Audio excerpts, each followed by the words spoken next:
Thank you, David. Both to you and Renee, my personal shout out for having me here. It's a pleasure. Yes, we are very much separated. We can't be separated more than we are, though, right? So you guys in the winter, I'm in the summer. You're in the morning, I'm in the evening. But it's a pleasure being here, and hopefully this virtual way of doing things maybe will bring us together. Now, I'm not so good at, first of all, I'm sharing. Please tell me if I'm not. You should be able to see the first page of my very light presentation. Yeah, is that thumbs up if you can see it? Yeah, okay. So I'm not really good at self-presenting. I never learned how to do the 30-second elevator pitch. I think, David, you did the need. I can only allude to the fact that, yeah, I guess I've been around long enough to see some goodness and some badness in the Agile space, and I try to steer away as much as I can from the word Agile lately meaning the last couple of years, at least, because it has been so brutally abused and misused and bastardized, so that I try not to use it. I try to use other synonymous words to describe the same, maybe adaptive, nimble, light-footed, something that is less jargonish, if you will. Now, just a little bit about myself, because some of the stuff that I might be sharing, just the way I speak at times raises eyebrows, and I want to make sure I put this to rest right away. I'm very humble, very friendly, and very easily approachable person. People always ask me, often, not always, why don't you just be like in a la-la land, always happy and always, talk about greatness and successes and great stories? Why do you have to talk about, why do you sound pessimistic sometimes? And the answer is, I'm not pessimistic. I'm actually very realistic. I'm pragmatic. I'm not a purist. I'm very much a pragmatic person. But I'm certainly not a la-la-la person who just talks about greatness, nor am I overly pessimistic all the time. I try to think as much as I can, and I scrutinize everything I hear and see, and hopefully, from there I can derive either maybe an aha moment or some learning experience. And I wish you do the same. Neither be overly positive or overly negative is a good thing. You have to be balanced skeptic, if you will. Okay, with that, my presentation, my deck is relatively light, and you will notice that I have almost no words in there, some graphics and some cartoons. So majority of these graphics come either from LeSS.org site, the official website for LeSS, Large Scale Scrum, or from my own repository. I got some links up here. You can always, you're gonna have the deck so you can follow those. I have a hobby, which I don't get paid for. It's being a cartoonist. And I'm not that great at it, but I think I'm okay. So I try to improvise and visualize with pictures, with graphics, some of the things that I see. And as you know, one picture is 1,000 words. And of course, behind every graphic, there is a long story that I could tell you. I'm very transparent, and you can always find me on LinkedIn, my site, also my, I have built the biggest one in the world, large scale Scrum community. New York City, LeSS New York City, it's pushing 3,000 people since 2015. Of course, we're a different time zone, but if ever you want to see what we're doing, you're always welcome. I immediately open my personal free Slack channel to everyone. Everyone wants to reach out with questions or for instant immediate exchange, you can do so. Also will be in the deck. You can just follow the link. If it's expired, you just email me and I'll give you the updated link. Don't bother about the bottom one, the bottom bullet. Was from a different deck. I don't believe the timing of this is anywhere suitable to you guys. It's the training that I try to do every week. If there is any appetite or interest in your time zone, just let me know. We can accommodate. Now, let me give you a bit of history on LeSS, and not everything is apparent and obvious. Well, first of all, the 4 concentric circles that you see, we refer to this as the complete picture of large-scale Scrum. And if you think about it, if you go from inside out, First, you see lots of you see the principles that are surrounded by frameworks. Sometimes we refer to these as rules. Rules and frameworks are interchangeable in large-scale Scrum, and around that there's a handful of guides, strong guides that we recommend people to follow, right? So rules that are supported by guides, and the outer perimeter is experiments. Now, what are those experiments? It's the historical database, quote unquote, of knowledge that is captured in the form of tries and avoids. And there are more than 600 experiments out there that you can probably play with. These are all documented. They came from the first 2 books. And by the way, that's something that's worth mentioning. The very first book was written in 2008, and the second one was written in 2010. And the last book was written in 2016. So you just, right off the bat, we're talking about a very long history of experimentation and applying large-scale Scrum and using the framework and building it organically, historically over time. This is not a reactive attempt to retain market share or to win hearts and minds of chief executives and sell to large companies. Large-scale Scrum was never meant to be a commercial product. It was meant to be a collection of the body of knowledge that was collected over years.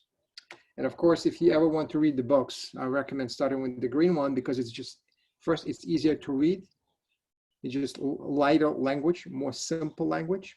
And it also gives you that foundation that you need to understand rules, guides and experiments that are documented in the second 2 books. The shout out goes to Michael James of Seattle Scrum, who put the sequence in order. That's stealing from him. He's the colleague in my network. So going back to those experiments, we're talking about something that has been collected over a decade, more than a decade. So this isn't something that was reactively put together on a slide deck just because it looks good on paper.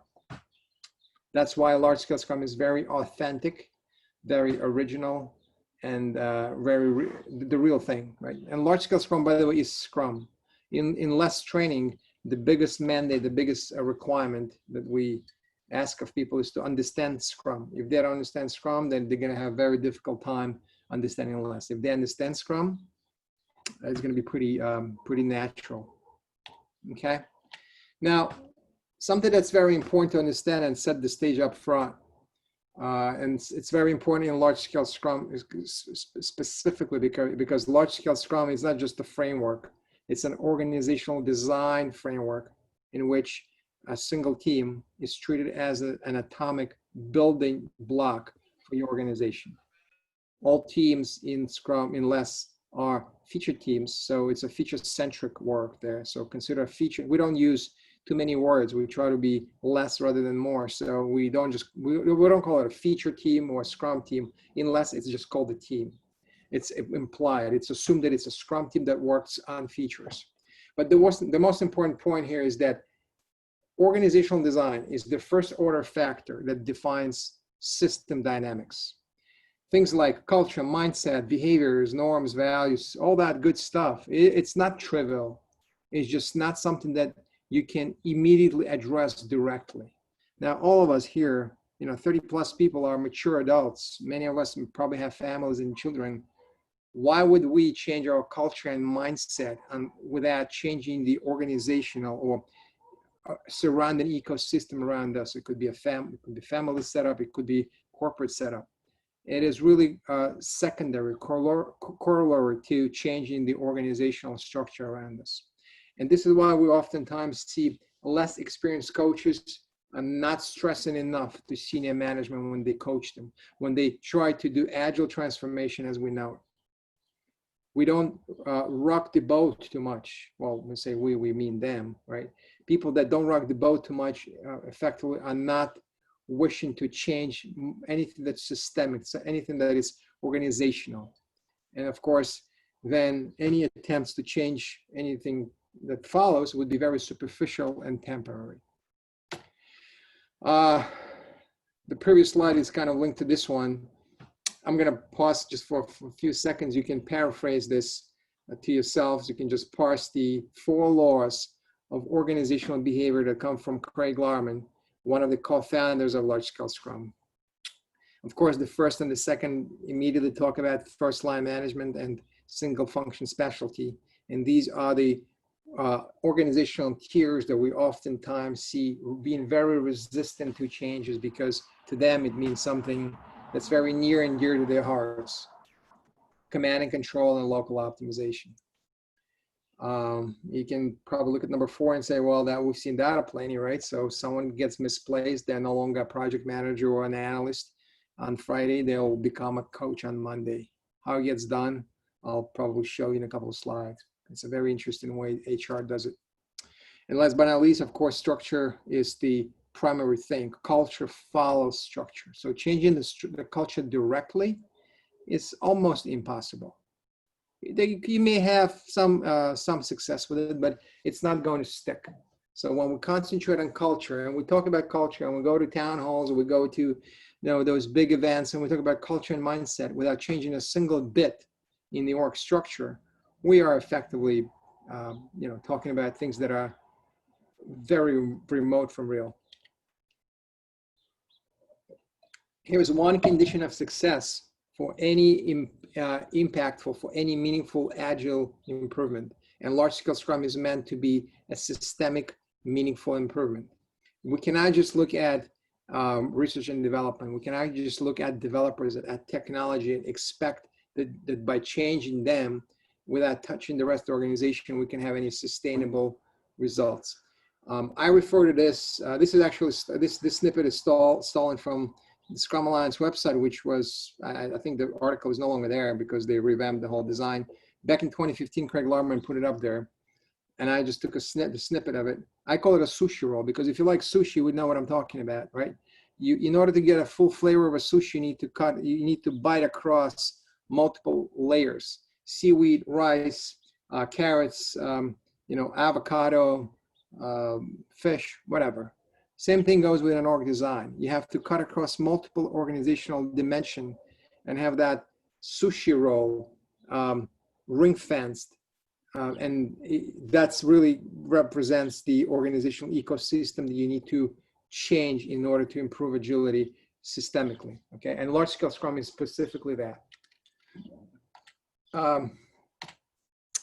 What is an informed consent? Just we don't have to open up. You don't unmute yourself. Just with a raise of hands. How many people know what an informed consent is?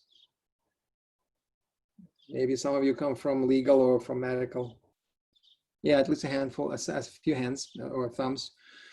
Yeah, so an informed consent, it's effectively my way of saying to you, I heard you, I understand what you're saying, and I'm signing, I understand, I know what I'm getting myself into. Before going to the surgery, I will sign a bunch of papers, right? So to anesthesiologists, to radiologists, to a surgeon, saying that I may not come out alive, right? So, but why am I making this analogy here? Because for a successful large-scale Scrum adoption, what we need to get is an informed consent from the organization overall, but more specifically from certain individuals in that organization. Although everyone needs to be very well informed of organizational implications of LeSS adoption, senior management specifically needs to give you that, not to you, but to themselves. They need to understand what it means from the organizational design perspective. Since it's not superficial, it's not just a hunky-dory walkthrough in a park, since we touch multiple facets such as HR policies, budget and finance, vendor strategies, we need to make sure they understand and they support, not just in spirit and slogans, or by signing a check for $500,000 saying, go ahead and figure out how to do it. They need to make sure they do lots of gemba in Japanese. And of course, I speak fluent Japanese. I really don't, but I just know the term is called Genshu Genbutsu. If I'm mispronouncing it, I apologize. It means going and seeing. They need to go and see where action is. So if they have someone is in the corner office, they need to know when to get out of that corner office and come to the factory floor, walk down the aisle and see what developers are doing. see how work gets done, see what kind of problems people are facing, and address it right then and there on the floor. Think of these managers as generals that instead of sitting far away in the bunker giving orders, they put on a hard hat and go down to the trenches and walk in the trenches side by side with the soldiers and actually see things firsthand. Okay, that's probably the best analogy I could give.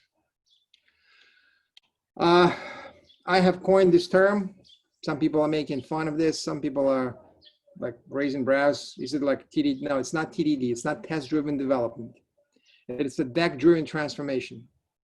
And the formula I have derived, of course, I'm not a physician. Well, I used to understand physics pretty well back in college, but this is pretty simple, right? You know, the inverted relationship between learning and thickness of a PowerPoint deck has been proven many times, okay? And this is, of course, something that we strongly recommend not to do. And whether you are under the influence of an external large consultancy that sells it to you for $9,000, or you have an internally structured, the power tower of Agile excellence that is local optimized to create these decks like a factory, be mindful of it. This isn't something that you wish. It's not going to change your organization a lot. In fact, it won't change it a lot. It won't change it at all. It will create an illusion of changes, of course, but at the same time, not everyone catches on to it right away. Sometimes it lasts long enough to cause enough damage. Now, of course, there is an alternative to this, right? So here is an example of teaching from the back of the room or from the front of the room, but with very intimate engagement from people, from classmates, very high degree of collaboration. This is a typical example of what a large-scale Scrum training looks like. By the way, the gentleman right here is he is the student of Craig Lorman in this session. However, he is a very this is Chet Hendrickson. Maybe you know him. He's one of the guys whose name is well known. He's one of the best friends of Ron Jeffries.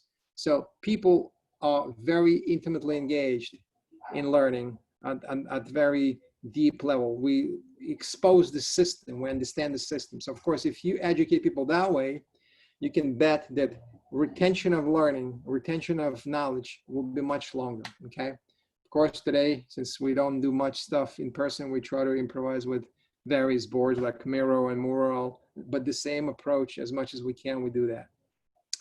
So you can try that, of course. Now, three adoption principles of LeSS. Deep and narrow versus broad and shallow, top down versus bottom up, and by volunteering. What does this mean?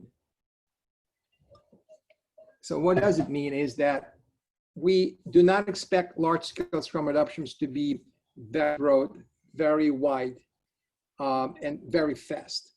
They take time, from months to years, require a lot of patience and a sense of humor. And we don't try to flip the entire org at once. In fact, in large-scale Scrum, the LeSS product group is roughly around 70 plus minus a few people. If you max out how many teams we allow, we recommend between 2 to 8 teams. So it's a pretty ring-fast organizational structure. However, we go very deep, and I'll show you in the next slide what I mean by it. Top down, bottom up, it means that we approach it from both angles. We train and we coach doers, teams, individuals a lot. And usually before we flip your organization to LeSS, it takes at least a few months of prep work, at least in my experience. It requires a lot of teaching, a lot of learning done by people, as well as top down. What I mentioned about the informed consent, you need to educate, you need to explain and coach and train senior management on implications of LeSS adoption. And last but not least, by volunteering. There is no such thing as we have installed, unpacked and installed LeSS on the top of your organization by force, and that's why you're mandated to follow it. It completely defeats the purpose. We use volunteering principle at multiple levels. When we select a product, which will be experiment with less. When we built out teams, we use volunteering. Who wants to join? Who wants out? Not everyone is meant for Scrum. Not everyone is meant for less. We also exercise a lot of volunteering when we build communities. It's a huge stress. I'm going to mention it later. And we also use a lot of volunteering on day-to-day tactical level, which is no different from Scrum. And here's an illustration of that. So you want to avoid this probably at all costs. This is a very broad and shallow way of doing things. If it's not like these things are not important, like metrics, reporting, RAGs, maturity models, it's not unimportant. It's just, it's not the first degree of importance. We oftentimes see people focusing first and only on these and not looking at anything else. And that's why these kind of transformations are very broad and very shallow. And we usually, once we hit a hard rock, we say, oh, we're done. We're not going any deeper. On the right-hand side, though, we have an example, analogy of less adoption. It's top down and bottom up, and it's very deep. So while we are educating and training and coaching teams on all of these great things, we're also spending a lot of time with senior management addressing some of these topics. It would be ironic, it would be an illusion to assume that healthy team dynamics could be addressed without addressing some very important HR policies. Whether it's large-scale Scrum or Scrum, it doesn't matter. Incentives, motivation, performance appraisals, all of those things there's a dotted line to HR. And of course, local optimization oftentimes is seen to be derived from the way HR operates today. So HR and budgeting could be, and finance people could be your best friends, or they can actually put some big dent in your attempt to become more agile. It depends how well they are being brought on board, how well they're being educated, and how much they buy into this. Now, I told you about the the roles, right? So I'm not sure. I don't expect you to read SQL, but this is a pretty easy query to read, right? So I would admire if a company actually wanted to change HR database, not superficially, but very systemically and with a thought. If you are able to create roles that support agile ways of working, more power to you, amazing. But if you just run this SQL query overnight and update all of your existing roles based on a pay grid into the new roles, you've changed nothing.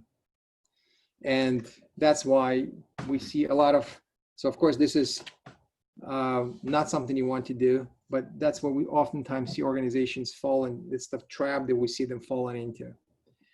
And quite frankly, large consultancies don't recommend much to change. We see lots of complacency. We see lots of multi-year plans of changing culture as opposed to addressing things that are really, really meaningful. Of course, in large-scale Scrum, we address this in a very different way. This is just one example how serious we take the key role in Scrum and in LeSS. The role of a Scrum full-time role that requires dedication, commitment. We do not take someone who is not seasoned enough, because this is a team level coach, a very senior person who understands Scrum, probably Kanban, Lean, system thinking, Lean thinking. Those are his tool sets. This person would be responsible for coaching and teaching teams and the product owner initially. Over time, it will subside most likely because of increased maturity, whereas focus on development and organizational design will grow. That's how seriously we take it. Okay. So I guess the question, some questions I would pose for you, and for, I guess for others too, for myself. Why not too many trainers and coaches truly understand LeSS and teach it to clients? Why large consultancies don't bother mentioning LeSS to their clients at all? And why LeSS adoptions are not so widespread? Well, the third part is probably we can answer just by referring back to the last few slides, less adoptions are not something you can unpack and install in the organization without changing organizational dynamics. It is an organizational design framework and does require significant improvements from the traditional way of doing things. It doesn't mean that we have to do it across the entire enterprise. We can, but it takes years to prepare. We can do it at a much smaller scale, but it does require a change. These things do require a change, and they are only considered by those companies, by those senior managers that are really, really serious about changing. If someone wants just to do a superficial checkboxing exercise, go through a bunch of motions, LeSS wouldn't be for them. Now, let me take a few steps and explain to some of the personal challenges I have seen, why in fact LeSS adoptions are not even considered as an option, right? So this is one of the cartoons I would like to refer to. Majority of people I've seen out there, and some of you will probably give me a smirk and a smile. These folks are not really interested in pursuing and understanding agile coaching role or career as such. We see lots of fast trackers and lots of jump starters, people that are really in pursuit of individual promotion, and they want to jump the bandwagon of slow promotion of traditional roles into, now let's go from a senior Scrum Master to a squad level Agile coach. What does that mean? Well, it means I can get more money and get promoted faster. That's just a very bad ambition. Of course, on the left-hand side, we see a much better situation where someone actually spends time and energy in growing themselves to coach others, to be mentoring others, and that's what we refer to as catalytic servant leadership. And more experienced, more educated coaches, are the blue people here, not the red people. Okay. This is another facetious graphic. I refer to this as Agile Identity Transformation Center. So organizations that do this, and we see this quite a bit, they are effectively doing the .SQL translation that I showed you a few slides ago. Well, let's just relabel our existing BAs into product owners, and let's wonder why they can't prioritize well, because they're not empowered. Now let's take our mid-level management and just relabel them into Scrum Masters. They know how to work with people. They have soft skills. That should be sufficient. Okay, and just by giving them another business card, presumably a problem will be solved. Of course, they will not be. So I love Scrum. I think Scrum is very delicate, very almost optimal. It is structured enough to give the level of transparency and traceability and efficiency that you need, and it's also very simple. It's elegantly simple. So it's very elegant in a way that it's balancing between complexity. I'm sorry, not complexity, between precision, accuracy, and transparency and simplicity. Two sides. So Scrum is great, right? And of course, large-scale Scrum is great. But let's just say a single Scrum team operating on its own may produce a lot of value if it's placed in the good habitat, into a healthy, supportive ecosystem. But now, if you have a Scrum team that is surrounded by siloed teams of architects, DevOps, system engineers, people that are very siloed and very locally optimized for their own success, and we're not talking individuals. We're talking about teams, large groups of people. And they'll also got a bunch of agile managers and conductors and coordinators and orchestrators, people that are responsible for managing bureaucracy that has been created by them. And of course, they are buried under KPIs and rags and metrics. And on top of that, you have cars and planes and ships and trains that are running. And on top of that, you got oceans and seas and rivers and streams. And you got projects and programs and portfolios. Then what are the chances that your Scrum team will actually produce any value? Well, it will be invisible. If it's buried under the rock, if it's thrown into the basement, what can you possibly expect, right? This is just one version, but there will be more to come.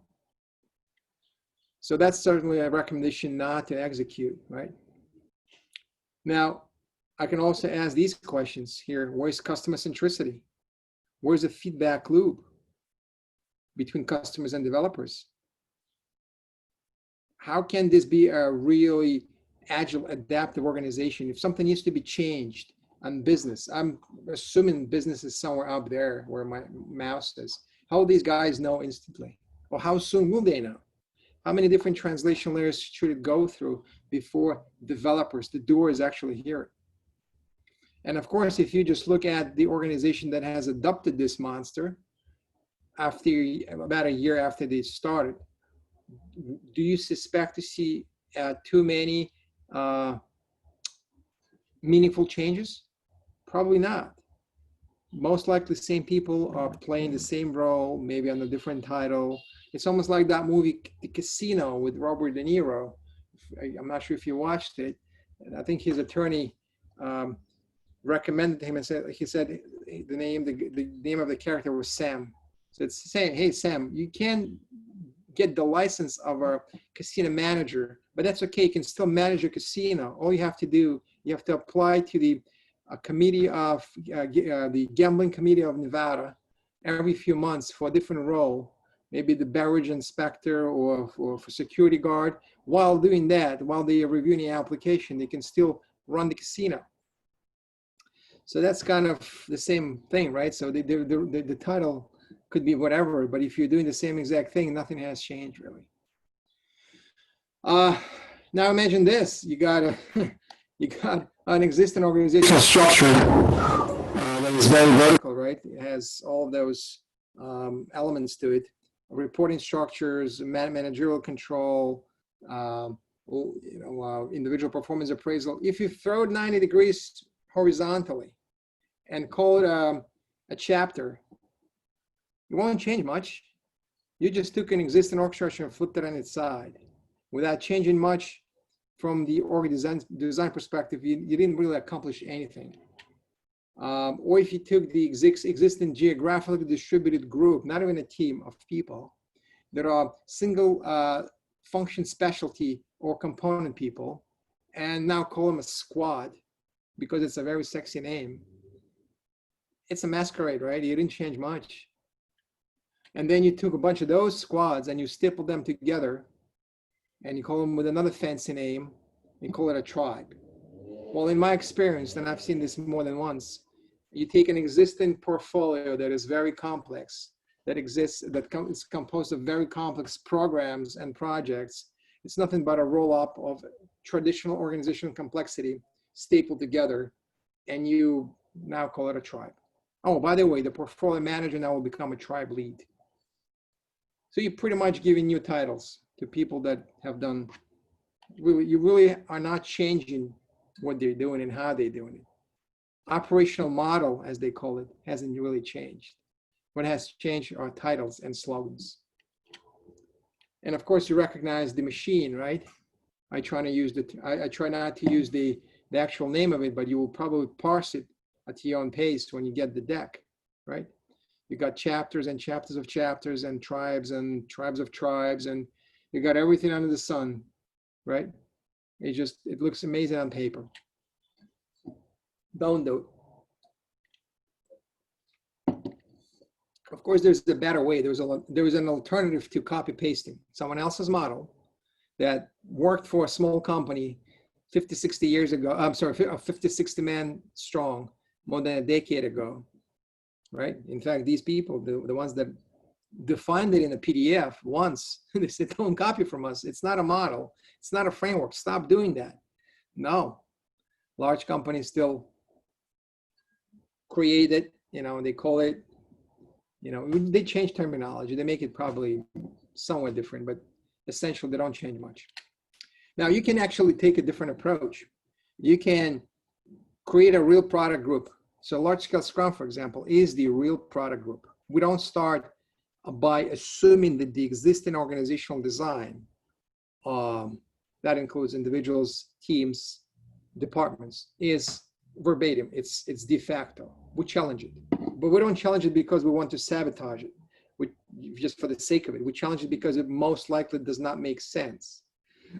It does not make sense if we want to develop, if we want to do work in a customer-centric, in a feature-centric way. So first thing we need to understand, who is the customer? Who is the paying customer? And what would they consider as a real product? So one of the big things in the LeSS adoption phase, and could take between 2 to 3 months, at least in my experience, you really need to understand what a real product is. Who cares about the product? Who will actually be at the tail end of your development, picking up the bits and pieces and putting them to use? If you create a technical backlog, and your product is nothing but a component of a product, or usually it's an application, right? Then it will be very unlikely you're going to be able to find a real product owner, because no one cares about those components. That's how you end up with technical owners, or TOOs, we call them team output owners. You take now a senior BA, you put a PO title on them, or you take a team lead or a tech lead, and they play this surrogate role. There's a reason why it's so difficult to find a real product owner, because for the most part, what teams work on is not customer-centric. And the reason why they don't work on customer centricity is because historically, traditionally, they have been designed around components. And these also represent organizational structure and sphere of influence. If you're not ready to challenge that, then of course, the trickle-down effect is that you can't figure out what a real product is. So a real product, and by the way, large-scale Scrum is Scrum. There's nothing, almost nothing different if you wish. I mean, of course, we add so much more systemic, of systemic element to it, right? But LeSS is Scrum. Scrum is Scrum that is performed by between 2 to 8 teams working on the same product, not multiple products, for the same product owner, not multiple people. In fact, you may hear, and you might have seen some other suggestions to have one product owner per team. It's very fractal. It's almost like a kaleidoscope, right? You turn it, and you got so many teams. Each one has a Scrum Master, and the product owner end up with a Scrum of Scrums and Scrum of Scrum of Scrums and Scrum of Scrum of Scrum of Scrum. I mean, it looks great on paper. In real life, it's a lot of bureaucracy and a lot of mandatory command and control events that you need to run. But more so, my biggest challenge with a one-to-one ratio is that it's really not a real product owner if it's a one-to-one ratio. It's most likely team output owner, some sort of a BA or a technical A, someone who's responsible for the team's output, not a real outcome. So going, back to the point I just made, we don't just throw bodies at work and we say, okay, you guys, you just go figure out how to, just do whatever you used to do. We structured teams. We build out real teams in ways that they will support product development from concept to cash. In large-scale Scrum, just like in Scrum, a single team should be able to perform all of the necessary tasks to get a feature out the door. So if you think of 8 teams in large-scale Scrum, each team is almost like a clone of each other. There could be some variation, some variability in skill set and functional expertise, but the idea is to level them all. So they all almost like SEAL Team 6 or the Army Rangers, right, or Special Forces. They can be deployed as needed. There's so much more to say about dynamics, how this all works during LeSS events, but we really pay attention to this. We don't just take, let me backtrack. We don't just take an existing organizational structure, oftentimes built of external vendors that are on fixed SOWs that have really no belonging to your organization, yet they're being considered as a part of the squad. We don't take this way. We build real teams that can work on real products for a real customer. And last but not least, the third principle of LeSS is by volunteering. Now, a very strong recommendation we have in LeSS is to build as many functional learning communities as we can. For example, there should be a community for Scrum Masters. There should be a community for test automation. There should be a community maybe for something else like for UI UX design. Now, remember that something, these are not existing organization towers flipped on its side with retention of the entire dynamic of that original tower. Not at all. These are organically built, voluntarily built, just like your meetup, just like my meetups. We can build one and we can retire one if there is no more interest. And people can join and people can leave as they wish. We cannot force people in. I mean, obviously, if someone misbehaves, we're going to ask them to leave. But other than that, it's all by volunteering. So this is definitely a different approach. So it's not a typical, what you see in a typical organization when they take an existing org structure, flip it on the side, and go, well, now we form the chapter. Good luck. Good luck with that UI UX design chapter that has a UI UX design, used to be a manager, now a chapter lead, having all of the members of that community reporting, of that chapter reporting into him or her, and being responsible for performance appraisals and evaluations. Good luck with that. And by the way, you are mandated to be a part of that chapter if your primary skill set is UI UX design. That just fundamentally contradicts the notion, the concept of a community. Okay. Well, I can say one thing, and this is another eyebrow raising slide that you will probably consider this as an eyebrow raising moment. I want you to be very aware of this problem, and we do have this challenge in industry-wide, right? And more and more people talk about this. I refer to it as a triple taxation on client companies. On one corner of this is a large consultancy that is very, very big and big bang agile transformations. Now, they don't come cheap, as you know, right? They cost a pretty penny, and they usually do not offer quick, immediate, incremental solutions. They offer multi-year improvement plans that I think I'm going to refer you to another great video. We had Dave Snowden at one of in my meetup a few weeks back when he talked very explicitly about the industrial model that some large consultancies use. They cannot afford offer you quick wins and quick solutions because they have their own people to feed. Okay, and this comes along with big bang agile frameworks that you really have to unpack and install without much changing organizationally. But it looks great because it doesn't really change anything. It fits almost like a glove fits your hand. Yeah, okay. It's best if you don't, Sean. Yes, indeed, Nicole. Yeah. And last but not least, of course, you got agile tooling solutions, right? So I refer to it as a triple constraint. I mean, if you have any friends that work for accounts payable or for budgeting, and they actually know how much it costs a year for a company that goes through this, they'll tell you the numbers. They just do not reconcile with any return on investment. You know, if you would think of it as a businessman, it's a very, very crazy approach, right? And of course, going back to the question that I've posed for everyone, including myself, why aren't so many, you know, large consultancies experiment with large-scale Scrum? Well, because it is much more difficult to adopt less at the organization that is not looking for real improvements. So it's very easy to get off the hook by saying, well, we're just gonna do what the client wants, when obviously the client wants what you tell them to do, right? And no one ever gets fired for retaining a large consultancy, even though the entire transformation, the entire effort could just go right down the drain. So this is just a warning shot for you.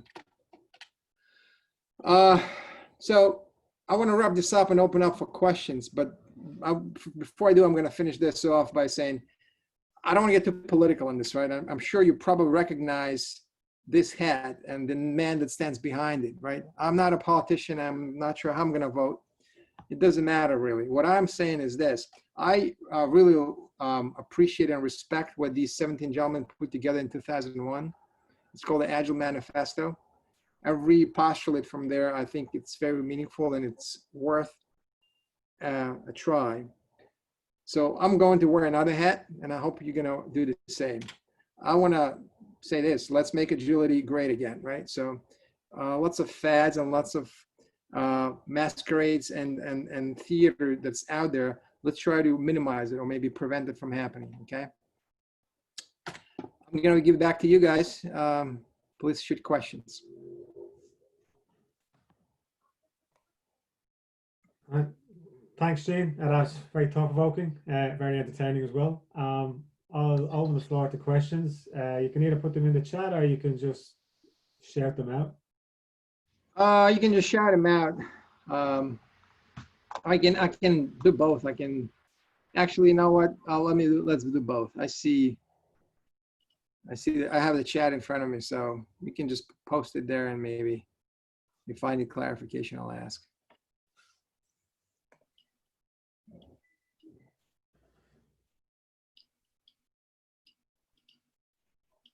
Are you going to, should I just read what's there, or? David? I don't think there's a question of such there. I know Lana had her hand up there. I've asked us to show a question. I think it is just mainly comments. Okay. Well, why don't we just open the floor and see if people want to ask something live on the, they can just unmute themselves. Gene, I'm interested in when you have initial discussions with potential clients and they do want to go wide as opposed to going deep. How do you find those discussions normally go, and which angles do you present to help them see what you're seeing? I'm sorry, just you were, Adam, you were like coming and going a little bit. Could you repeat it one more time, please? When you're having the initial discussions with clients and you're outlining the need to go deep rather than go wide, I'm wondering how those discussions go and how you approach them, what angles you present to help them to see what you're seeing. Well, truth be told, if I'm up against, I think I understand the question. When I'm up against a client or potential client, it wouldn't be unfair to say that I see what they don't see because I haven't been inside yet. I most likely have seen things that are very similar to what they have been experiencing. And the first thing I say very diplomatically, very delicately, is that as much as you are unique to me, you're not really unique. You're not that unique. And problems that you are facing, 99% of the time, these problems have been already faced and raised by others. So that kind of puts them in a position where they maybe think of themselves not as highly, but they come down to earth a little bit. It really depends who I talk to. Now, you really need to understand who your opponent is. I'm going to quote Upton Sinclair, and maybe you can Google it and keep me honest on this. It is hard to explain to a man, I'm paraphrasing, it's hard to teach a man something when his salary depends on not understanding it. So it depends who you're talking to. So if you're talking to someone who is very locally optimized, who is very resistant, as per Lerman's laws of organizational behavior, you need to pick language. You need to make them feel less threatened and less scared about what agility means to them. So for some people, it means some great opportunities. There could be some people for whom agility and transparency and adaptiveness means something else. So you need to understand who your opponent is. But if you are talking about someone who is senior enough and who is high enough not to be worried, not to be concerned with his or her own well-being, then you obviously can speak a little more candidly. And of course, the best way to do this, and we stress this humongously in training, you need to help them understand, to see the system, to see the whole. I personally love using causal loop diagrams. It's the very easy, not easy, it's a very effective way to help people see the whole, to see the system, to see the ecosystem. And we also say, I'm going to plagiarize again from Lerman, we want them to own their own decisions as opposed to rent them from us. A usual large consultancy consultant is going to walk in and he's going to say, well, it's in my thick deck and we've done this for other clients, and you shall believe me, and let's experiment with this. And 99.9% of the time, you can poke holes in that deck because they haven't experimented with this. And if they have, most likely they did not succeed. And that's a consultative approach. It's not a coaching approach. So depending who you talk to, you have to choose what stance you take and what you say. But all in all, it's very conditional, depending who you talk to. And also depends on the level of existing dissatisfaction and frustration a person has with the situation they're in. It's like marriage counseling, right? If a equally dissatisfied, if a very dysfunctional, as we think it is, but equally happy couple walks into the therapist's office, what are the odds for us to make them believe that they need to fix something? Probably none. So you actually are looking for people that have a sense of urgency. People that have a sense of urgency have a much higher attention span, and they will probably pay more attention to you because now they have something at stake. Cool. Thank you, Gene. Yeah, sure, Adam. That's probably a very superficial answer anyway, but I try to do. It was good. Yeah, Jane, we've got some questions in the chat. Did you want to answer them? Or Yep. I see now. What's the middle point to meet the top team coming down and top bottom criticize this? So, what? So maybe I'm misreading this, but so let's just say what I mean bottom. So an individual developer or an individual contributor would be the bottom of the pyramid. Although I don't want to refer to people being at the bottom. Don't get me wrong. It's just where the action is. This is the real Gemba. Gemba is where action is in lean. So you definitely, so you want to work them up and educate them. So that's the bottom. How far do you go organizationally? That's an easier question. I don't really know what to mean because we want to influence senior management and the doers. And we obviously are going to have to address the middle, we'll call it the frozen middle, depending who wants to do what. But you definitely want to make sure you have strong support, not just in spirit, but in action from senior management and also individuals on the ground that are able to perform work.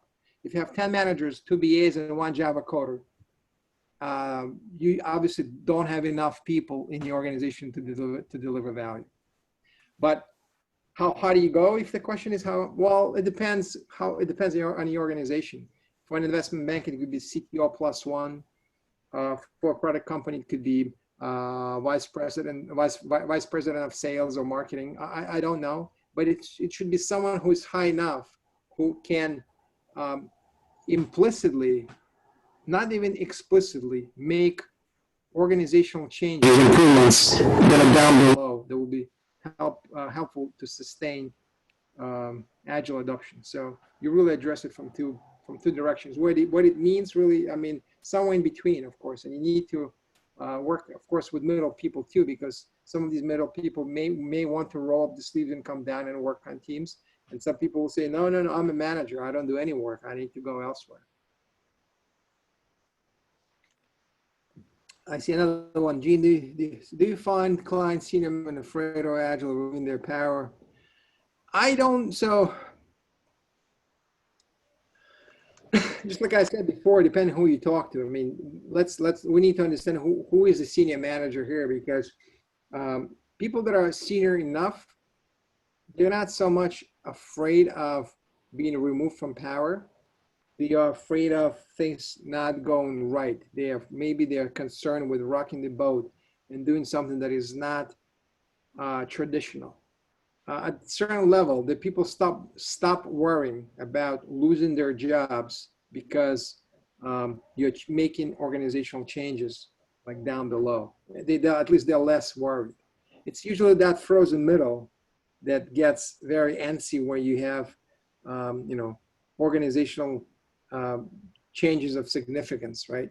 And of course, by the way, there's a strong recommendation in LeSS to say there's a difference between job security and wealth security. You got to make sure you're good people, employed and well paid, but you cannot optimize the system for the role. Just because you have been having long a QA manager or QA lead who's really not a hands-on person, it doesn't justify keeping this role going forward, because if you form cross-functional, self-organized teams, then whoever used to report to that person will end up on teams. Then obviously, this person needs to make some decisions. What else we got? You skipped one there. Saman was asking, what are some of the LeSS principles and practice any org can adopt or adapt, even if the whole org is not ready for a LeSS adoption? What are the biggest challenges? No, it's before Paul's question. I think you just skipped it. What are some of the LeSS principles practice any org can adopt, even if the whole org isn't ready? So I think that's what I said before. LeSS adoptions are not meant to be broad and shallow. They are deep and narrow. So if your organization is 200,000 people, we are not going to change 200,000 people all at once. We need to look for a product. Large-scale Scrum, just like Scrum, is used to develop products, great products. So we need to find a great product, or a product that we want to make great, and we want to build teams around that product, so we can actually deliver at the end of every sprint to a real customer. So if we're talking about 200,000 people company, to do a successful LeSS adoption, we don't need 200,000 people. We may need between 2 to 8 teams. So if you do the math, the recommendation is to have 3 to 9 people on a team. That's just basic Scrum, right? Multiply the upper number, the 9 by 8, and you end up with 72 people. So plus minus. So that's the upper extreme. Of course, you need to throw in more people like users and stakeholders. And again, we haven't discussed the slightly bigger picture. What are some supportive roles of a LeSS product group? But we're talking about a relatively concise organizational structure that could be ring-fenced and allowed to work in a very customer-centric way, in a very product-centric way. So that really is, of course, if we win and if we have some good success stories that can spread virally, then the rest of organizations are going to just they will just start asking questions. What have you guys done that is bringing so much value? And maybe there'll be more experiments. Remember, there are 600 plus experiments that large scale Scrum has documented over more than a decade. There's something you can use. They cover the entire gamut, the entire spectrum. I'm not surprised, this is something you need to understand also. This is a fine print. Large scale Scrum has zero marketing. Official marketing is almost zero. There are 21 LeSS trainers out there, and what we'd say, we share, that's what people know. And it's also by the word of mouth. So if you look at the most successful XYZX framework, it's got thousands of people in the marketing department. So everyone tried McDonald's at least once in their life, right? So, I don't know of a person who would not know that other commercially successful framework. And by the way, I'll share with you some of the, I have a library of references coming from Agile Manifesto co-signers and Scrum co-creators, what they think about it. I think the question at the bottom, at core, all Agile frameworks follow the same principles. Then what makes LeSS preferable over safe? So I don't know if so. Since you mentioned next time, I must say it's somewhere close in philosophy and approach to LeSS, because it really, I know it enough to be, I guess, to be dangerous, but I don't know deep enough to speak about how it really works. One thing about Nexus that is different from LeSS is that it has this what's called Nexus. It's an integration team of people that are responsible for their own integration, of their own teams, to which they give preference over the existing ongoing sprint. With regards to other things, I think it's very similar. And coming from Kane Schwaber, of course, one of the co-creators of Scrum, I think There was some body of knowledge also associated with Nexus. Although, quite frankly, and I don't want to compare it that way. To me, what makes LeSS, I learned about LeSS way before it has become what we know it of today. The 2015 was the year when it has become the framework, but the body of knowledge has been accumulated over the last 10 plus years. So to me, large scale Scrum has been always a way of thinking and improving organizational design. Now, as far as SAFe, since you mentioned the name and I call it XYZX, look, I can only share with you tons of references from Agile Manifest. Don't take it from me, take it from them. Agile Manifest, the co-signers and Scrum co-creators, none of them consider SAFe as an Agile framework. It's an excellent wrapped into Agile terminology, right? It's an amazingly successful commercial product that is very easy to unpack and install. I personally can't imagine anyone considering SAFe as an Agile framework. Yeah, it's successful in its own way because it's so easy to unpack and install. What has fundamentally changed from your organization, at your organization from day one to day, 365, if you look at the end of the year, I don't know. But more often than not, whoever I speak with, they say, we're told we must use SAFe. It has been imposed upon us.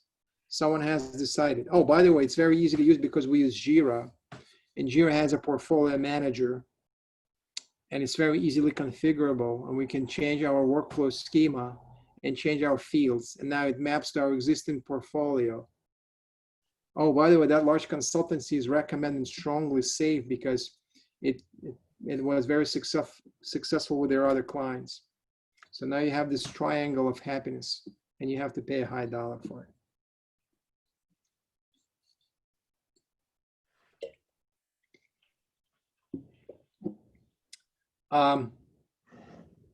More SAFe is very administrative. Yeah, that's the comment from George. Yeah, it's about heavy processes, lots of roles, lots of responsibilities in general, but very few responsibilities per role. It's not about really comparing and contrasting, but you can fire up that slide and see how many different layers of organizational complexity exist there. And where you see Scrum, you need a magnifying glass to see Scrum. Okay. And if you think it's 5.0 only, you're wrong. There'll be 5.5 and 6 and 7. And if you want to upscale and upgrade, you will have to pay. Right. And Scrum, Gene Schreiber said one thing. Gene Schreiber said once, there will be never 2.0 for Scrum. Scrum is Scrum. Large scale Scrum is Scrum. And it's not about scaling, it's about descaling. So, but yeah. Okay, David, back to you. I was going to say, it's probably time for one more question and then we can wrap it up. I'm just conscious there, we've probably an hour and 15 minutes of your time. Do we have one last question from anyone? Yeah, I can ask a question. Harshita here. By all means. Go for it. Thanks, Gene, for the presentation. I think it was quite candid and honest, so I loved it. So I think in your third slide or something, you spoke about the hierarchy of 3 adoption hierarchy.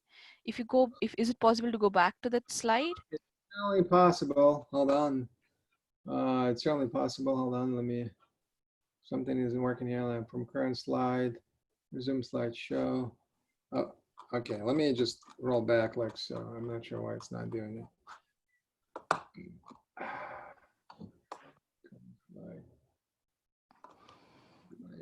Something isn't. The slide's not advancing. So tell me. Yep. That's the This one. No. I think the 5th or the 6th one. That's that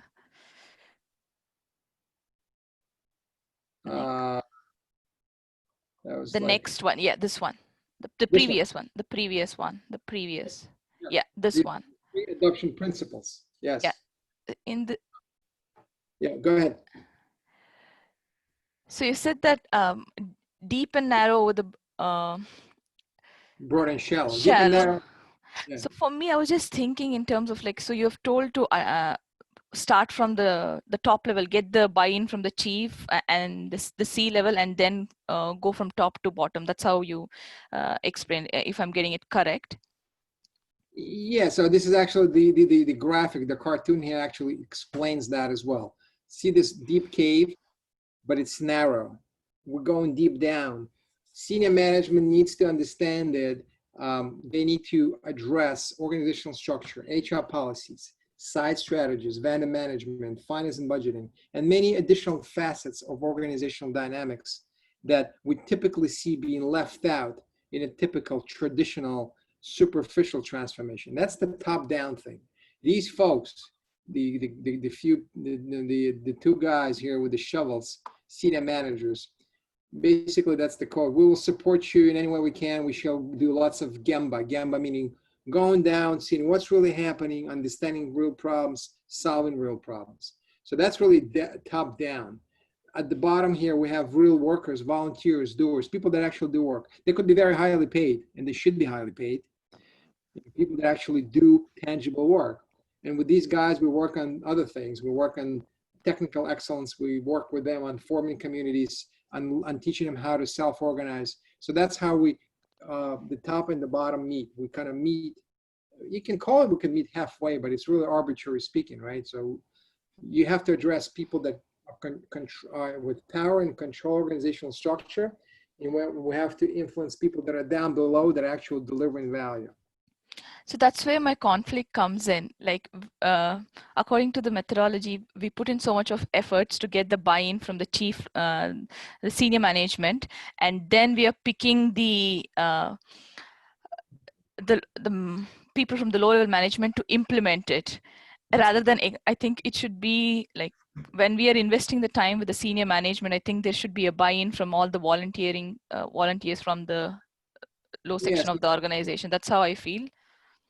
You're right. So the problem with this approach, and I know many senior managers like delegating down. Oh, that's not at my pay grade level. I don't change. I'm smart enough. I must be pretty smart because I did pretty well for myself if I'm at this senior level. Sure, you have. You've done something right for yourself and for your career. But now, if you're in charge of your organizational, then if you're in charge of your own organization, this approach and this attitude is not acceptable, because what ends up happening, these few laws get executed immediately. When we hear, hey, you middle level, you first and second line manager, you go ahead and figure this out. This is where the problem sits, right? Because these guys are inherently resistant to changing. Because what would they change if this change means that they either have to start producing value, which they don't know how to do, hands-on, or maybe something else. I mean, large-scale Scrum is about descaling, so we don't see interim people, we don't see translation layers. And large-scale Scrum managers, mid-level, first and second line managers, third line, they don't exist. If there's any management, their responsibilities are very likely to change. They will be looking outward as opposed to inward. Of course, if you give any power to transform your organization, they will be using it to their own advantage. They're very local optimized. Cool. Thanks, Jane. So this is yeah. Go ahead. I was going to say, I think it's time to wrap it up. I was going to say thanks again, Jane, for a very, very thought-provoking and honest and entertaining talk. I think everyone appreciated your honesty in this and your candor. So just a few things to wrap up. You can contact Gene on LinkedIn. He's, we'll get some links off him and post it on the meetup. It's in there. So we'll put that on the meetup board and that you can reference. I said this is being recorded.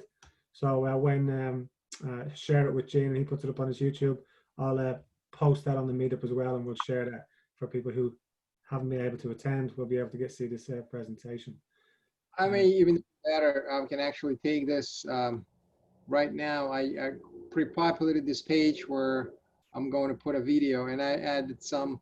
I know people will be interested in this material, so let me punch it in the chat room so people can just bookmark it and I'm gonna put up a deck. My deck is gonna be there. Okay, as well as the video. Once I get it from you, David, would be great. I'm just gonna upload it there as well. Well, I think that's about it. Again, I think everyone enjoyed your presentation. Again, I would say to others, you know, that are on this call, please submit some of their presentations or reach out to the wider community. You know, we only survive on the people, and you know, we'd love to hear from you and your learnings on your Agile journey. Thank you. So Yeah, yeah. appreciate you having me here. It's been an honor. Thank you, David. Thank you, Renee. You guys have been very supportive, and hopefully that was useful to everyone. Thanks, Gene. It was great. Thoroughly Thanks, enjoyed it. great session. Have a good time. And Thanks thank to you the very team. much. Bye. Yeah, thank you. Thank you. Thanks, Jean. Thanks, Gene. Cheers.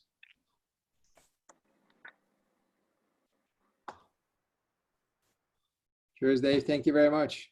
I'm gonna go get some breather. Yeah, that was good. That was good. I really enjoyed it. Awesome. So before I drop, so thank you again, both of you. I think it was, you know, a good opportunity. If you don't mind, so oh yeah, so do you need me to like how would you share the video? Are you going to send me the link I can download it, David, or? Yeah. I'll just see how it's going now. Oh shit! I should have stopped the recording. That's all right.